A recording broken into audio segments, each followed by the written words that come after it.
Hey, what's up, everybody? I figured I'd get a chance to share what I thought about the 2022 version of the Batman. And let me tell you, it was the worst Batman movie I have ever seen. I mean, I know many people criticized, Batman and Robin from 25 years ago for being campy and ridiculous and over the top, and I will agree that it was. But at least that movie was fun and entertaining, even for as campy as it was. I mean, this Batman movie, what can I say? It was like very underwhelming. I would say the biggest issue was the pacing. I felt the movie was too long, for almost 3 hours. I mean, Robert Pattinson, what the hell were they thinking casting him as Bruce Wayne, aka Batman? I felt like he was just reciting lines, like there was no passion, like it was very dry,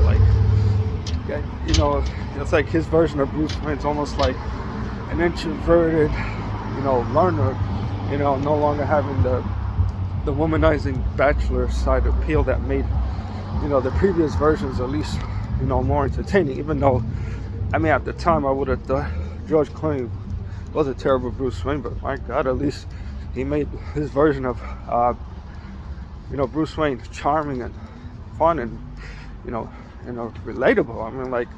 This movie was just too dark, too depressing.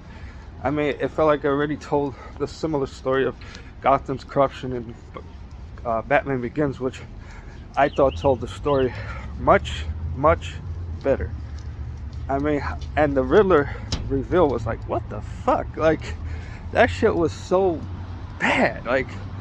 It was just over the top and pathetic. I don't know. If you want to watch a Riddler performance, I'd rather see the Jim Carrey version rather than the crap that I just saw. However, the film did have a few very, very few positive aspects, and I would say it's more towards the supporting cast, particularly Jeffrey Wright's version of Commissioner James Gordon, and of course Zoe Kravitz, as this other version of Selina Kyle. Even though I will say this to this day, I feel like ever since Michelle Pfeiffer's version of Selina Kyle, from 30 years ago, I feel like nobody has been able to top that, even though she comes very close to it. But, that's the way it is. And of course, Colin Farrell, he looks almost unrecognizable as, Oswald Cobblepot, aka Penguin, and of course Andy Serkis as the latest version of Alfred. But I kind of felt like the biggest problem with his version, it felt like it was very underused. Like they could have utilized his version much better, give him more backstory. And I'm like, how many times do you have to see the Bruce Wayne Batman story, told all over again? Even though I know the intent was to have, the Cape Crusader 2 years into his, crusade as the Batman. But I don't know, it was very overhyped. I'm like, I don't know. And I love the Batman movies, even the ones from the past that weren't as good.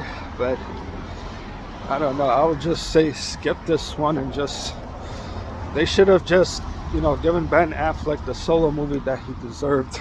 And even though, yes, I had my doubts about Ben Affleck, in the DC Extended Universe, but my God, he played the part much better. He got really screwed. So that's pretty much all there is to say about this disastrous, Batman version. The worst 3 hours of my life I'll never get back. That's all there is to say.